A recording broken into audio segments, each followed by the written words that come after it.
Hey everyone, welcome back to Garnock Reviews. For today we're checking out something a little different for this channel. It's a Bullet 21 SST bass boat. This is a 2022 model that was on display at the Daytona Beach Fall Boat Show late last year. And this one's more of a top of the line bass boat. It's even been used in competition fishing. She measures in at 21 foot in length with a beam of 7 foot 7 inches. I love the custom paintwork that's on this one. And this one was powered by a Mercury Racing 300R outboard engine. In the right conditions, this boat and engine combination, it can actually break through the 100-mile-an-hour barrier. And as you can see, there's plenty of casting platform space on the bow and stern. And I like the way the cockpit is pretty low and snug, especially for a boat of this speed. Because of the power and speed, this one's actually got a very strong design. It's an all-composite transom and stringers, but it's got Kevlar reinforcement throughout the construction.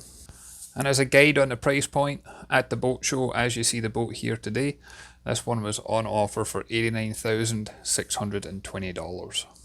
And for a boat of this size, I like the design that this one has.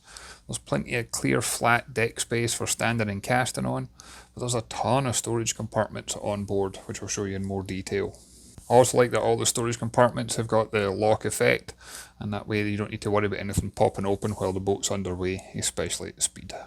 And although this one didn't have it equipped, the boat's designed to carry a trolling motor on the bow if you prefer, and it's got all the rigging and wiring in place for that. And as I jump on board, you can get a perspective of how much space this one offers for fishing. So on the bow we have got 4 locking hatches, and I like the fact that these all have pneumatic struts to open them and help carry that weight. The larger centre hatch, this has got dedicated space for holding and securing tackle boxes, and there's also room down here for the fishing seat that you can mount on the bow as well. There's also plenty of room in both the port and starboard hatches for carrying larger equipment like fishing rods. Keep them safe and secure while the boat's underway. And then as I pan around and show you that cockpit, I like how the seats are situated lower down in the hull. It feels very safe and secure, considering how fast this boat can go. They also feel like they've got racing support to them, so I don't see you slipping and sliding out these seats anytime soon. We do have handholds in place as well as drink holders. Between the seats we've also got a storage compartment that would be ideal for keeping refreshments in, and again this locks in place.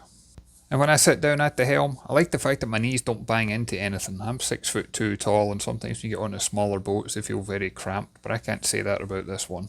The camera doesn't really pick up on it, but as well as having the throttle, you do also have a foot throttle if you wanted to, and that's ideal for high performance boats because it means you can keep both hands on the wheel.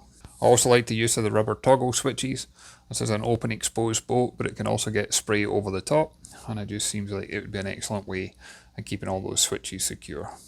This one was also equipped with the Pro Trim. This is a hydraulic operated jack plate, and it just helps keep the boat level, especially under hard acceleration. And then if we pan around and look at the aft deck, I like the fact that that little cooler between the seats doubles up as a step. It makes getting up here very easy. To begin with, the first hatch we've got here, this has got a live well in there. And then behind that, just in front of the outboard, that's where you'll find a gas tank. This one's got a 36-gallon fuel tank, and I liked how accessible it was, especially if you needed to do any servicing or repairs. And then the hatches on the outside, that gives you access to the batteries on board. And again, I liked how accessible this was, especially if you ever needed to replace those batteries at a later date. This is my first time getting on board a Bullet bass boat, and I was very impressed with how well thought out and laid out this boat was. You can tell they've definitely put a lot of time, money and effort into the research and development. As always, I'd love to hear your own thoughts and comments. If you can leave a comment down below. If you haven't done so already, if you can hit that like and subscribe button, it really does make a difference. And I look forward to catching you on the next one. Thanks everyone.